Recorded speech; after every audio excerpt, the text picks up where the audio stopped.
Hello and welcome to the first ever podcast from CEAR, the Centre for Education Action Research, as part of the Al-Futtaim Education Foundation. Now, because it's our first podcast, I'm just going to give a very brief introduction to CEAR.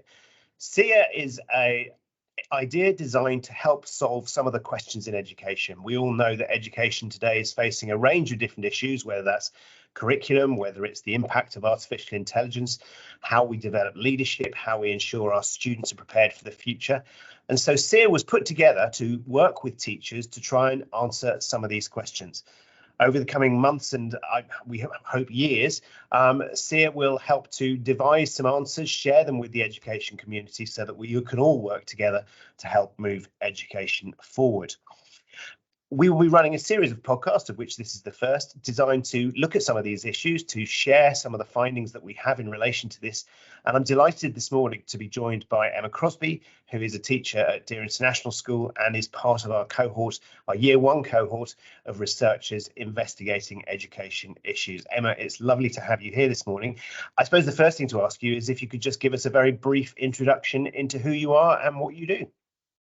Yeah, good morning, Simon, and good morning, everyone listening. I'm Emma. I work here at Deira International School. I'm currently a Year 3 class teacher. I'm passionate about curriculum and about children enjoying their learning. I've been a teacher now for 10 years, which is slightly terrifying to me that this is, I'll have completed a full decade this year. And the route I took into teaching, so I did Teach First back in England, really enforced action research and research into my practice, and it's something that has been part of my professional development since year one, really. Well, I mean, that links very nicely into my first question. I mean, obviously, you've engaged with CEAR this year, doing some research, and we'll come on to that last year. We'll come on to that in a minute. But you were also engaged last year with the University of Birmingham Action Research Network. Why? Why do you think that researching is an important thing to do? What do you personally get from it, I suppose? I think it is, and what the University of Birmingham last year and this year, whilst we've been doing the courses, really summarised it well. I think we all have those stones in our shoe that we want to do something about, and I think it's really easy to complain about them and to not action them, whereas what research enables you to do is to action those little niggly things that might be irritating you. It might be something small in your classroom, or it might be something wider, and to test something out to make that better for the children. We all want the best for the children in front of us in our classrooms and beyond, and that's really why I'm passionate about research. I think it enables us to become better every day for our children. It also, I think, keeps you really fresh, reading things, exploring things. I think as a teacher, it's really easy sometimes to get stuck in what works for you and to not take that risk and jump outside and do something a little bit different. And I think research enables us to do that as practitioners. Yeah, I mean, I'd agree with you. I've been involved in education a little bit longer than you, probably longer than you've been alive. But certainly, if you look at I'm coming up to my 30th year in education, and if you look at the things that have changed over time, for me, what becomes clear is that firstly, there is no right answer. The second thing is, I think we have to be honest as an education community, is that we've got things wrong in the past. You only have to look at learning styles sort of 15 years ago when people were vigorously trying to teach people in a kinesthetic, visual and audio way. We know that doesn't work, but the other thing to say is I think if we're constantly pushing that practice, we will develop for students, because students have changed as well. The context in which they're living, the world in which we're preparing students for changes. So we've got to constantly involve the profession to ensure that what we're providing in the classroom on a day-to-day basis is suitable. I also really like the way in which you just said that you're keeping things fresh. Teaching, I think, at its worst, can be very repetitive in the sense that we do the same thing every year, but that absolutely shouldn't be the case. And schools such as Deira International School and the other members of the research network that we have, I think, are schools that are pushing forward that practice. And it's a really good way, as you say, of evolving your practice so that it makes it, it keeps it fresh, it keeps it interesting, but more pertinently, it's up to date for the students. So we mentioned that you're engaged in a research project this year. Tell us a little bit about it. What are the questions you're looking at and hoping to answer? So this year I've kind of pushed myself out of my comfort zone in my research, really. As I said, I've been involved knowingly and unknowingly in action research probably pretty much every year of my career. And most of the projects I've done, including the one last year with the University of Birmingham, has been about my practice and improving that really.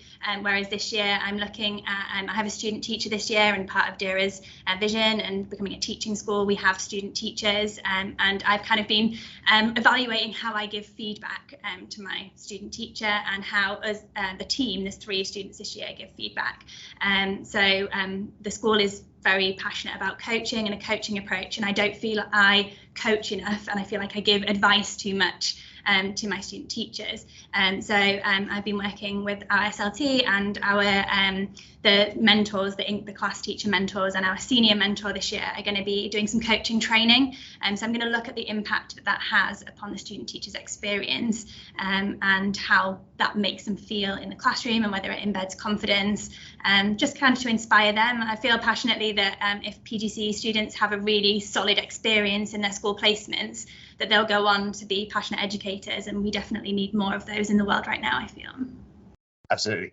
It's an interesting thing. Coaching is certainly, if you'd asked me 10 years ago if I knew what coaching was, I'm fairly confident that I wouldn't have known it, but it certainly is something that is spreading throughout education as a really strong way.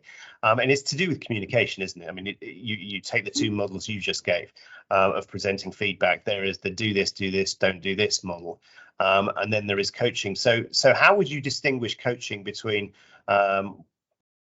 what you're proposing and the kind of the much more instructional way of delivering feedback? I think I kind of get too carried away sometimes, and I want to impart all my knowledge and wisdom on, and I don't feel like I give enough space for the students to kind of solve problems for themselves. That's what we want for the children. We want to move towards a structure where they're solving their problems, and I think what coaching allows you to do is to question somebody in a way that brings them to the solution and empowers them to embed their solution rather than being told what to do. And I think naturally that's more powerful. It makes people act upon their own ideas, kind of coached by someone, to send them down that path to kind of work out what's best for them. Because as we said before, there's no right or wrong answer. And I think sometimes with student teachers, you can give a lot of advice and not allow them that space to kind of create their own path and develop their own teacher identity. Yeah, so I mean, equipping people for the future as opposed to simply telling them what they could have done in that particular circumstance. Interesting.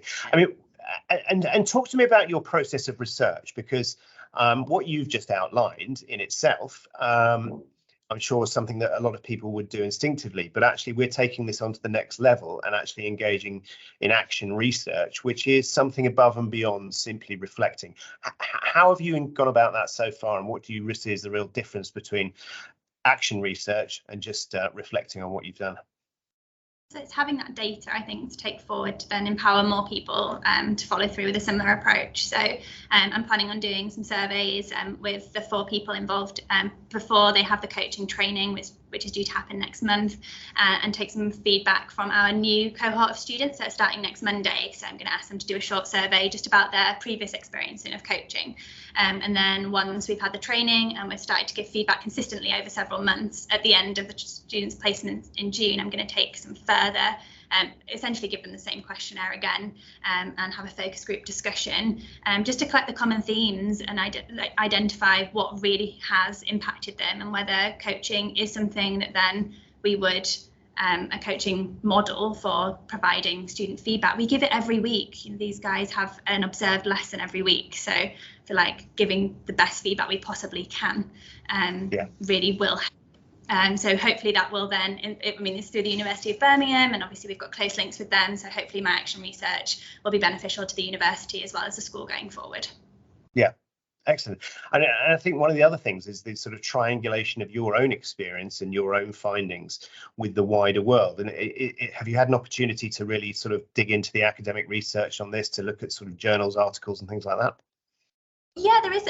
There's a lot existing out there about coaching in terms of kind of almost that like observation feedback of like experienced teachers. There is some stuff on student teachers, and I think it's kind of creeping in. I think coaching is becoming ever more popular, so we are seeing some current journals as well. I think especially with action research, you know, the 10-year rule doesn't really fit with research, and you wanting to be looking at stuff within the last 5 years as a maximum, and looking at what's there here and then. So there is a few quality journals I've kind of explored and kind of already confirming what I think, but this is kind of going to action research, I feel, is more about that process and how it feels to kind of get to that point. And it's definitely been a stone in my shoe over the last couple of months as I've given feedback and been like, oh no, like it's too prescriptive, and my student was far more capable to come to her conclusions than me just telling her. So yeah. It will definitely have its advantages. There are articles out there, but hopefully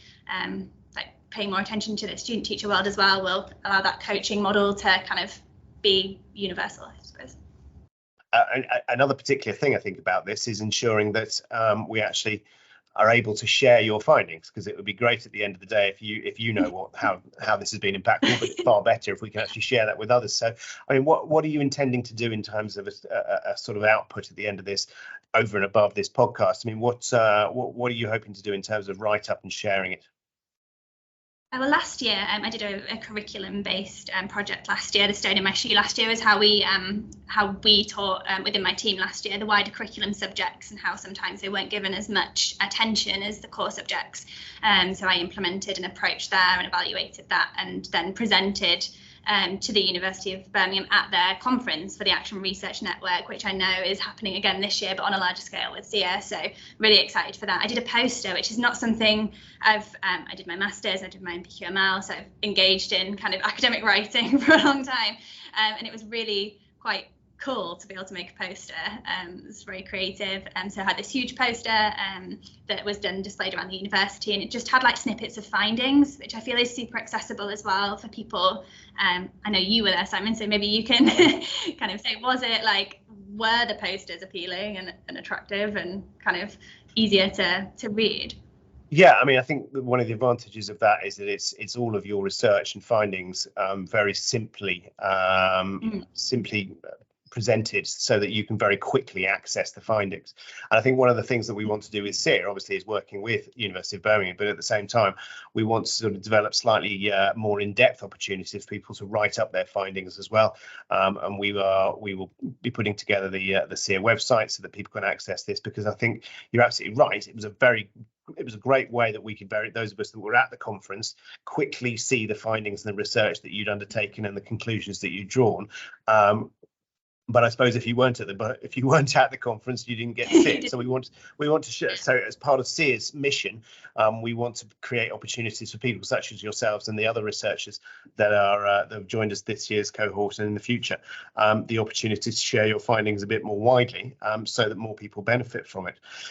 It's another benefit I feel of action research, is that it's quite flexible in how you present your findings. I feel and that's something that, I mean, I would urge everybody to get involved in action research any way they can, because it's not an assignment where you get a grade, and I feel like that's what sometimes people think. And actually, I quite like writing things up, and I'm hoping to be able to write up this one this time, depending on the findings. But it was also really nice to do something that felt kind of lower stake and more kind of a visual and a support. But from the poster as well, something I didn't even think about being beneficial is that this year, when I've spoken to participants, when we have our training and our breakout rooms, is that there's people doing kind of similar things to what I did last year, and I've just been able to ping over my poster.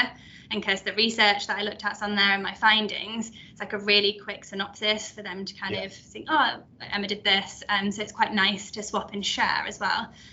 We also did like a little, I was chosen last year to be a speaker and to present my findings. So people could look at the posters at the conference and then decide which breakout room they wanted to go to.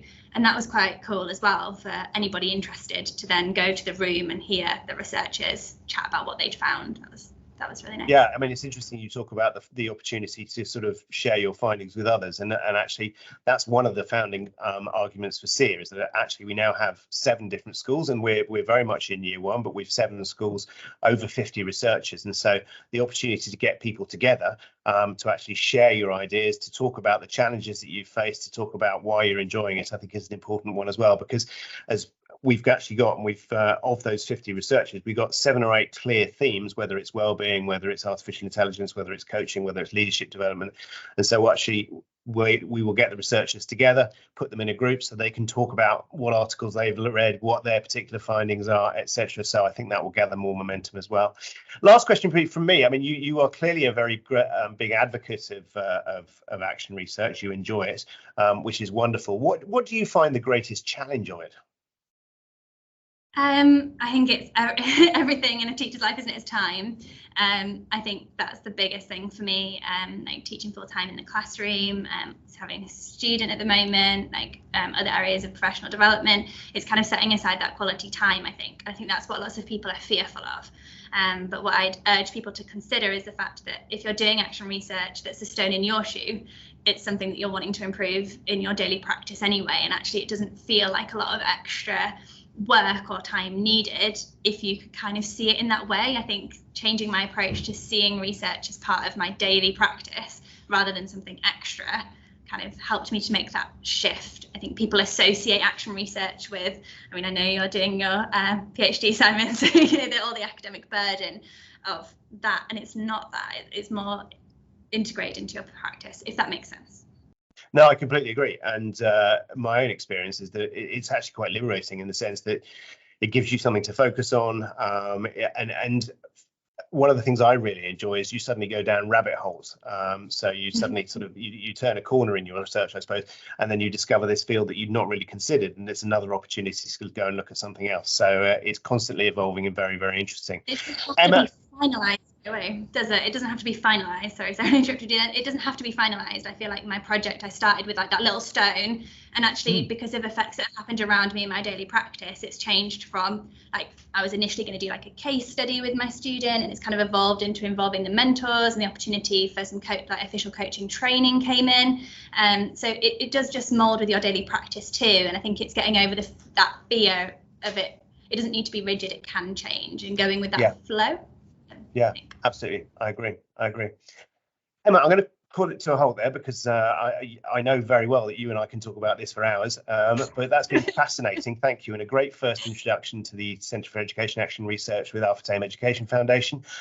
We are all enjoying working together, and I'm very much intrigued to see the conclusions you draw towards the end of the year. So thank you for joining us today. And we're very much looking forward to hosting another of your cohort in a little while to hear about their projects as well. So thank you. Thank you, Simon. Thank you for having me as a guest. It's been a pleasure.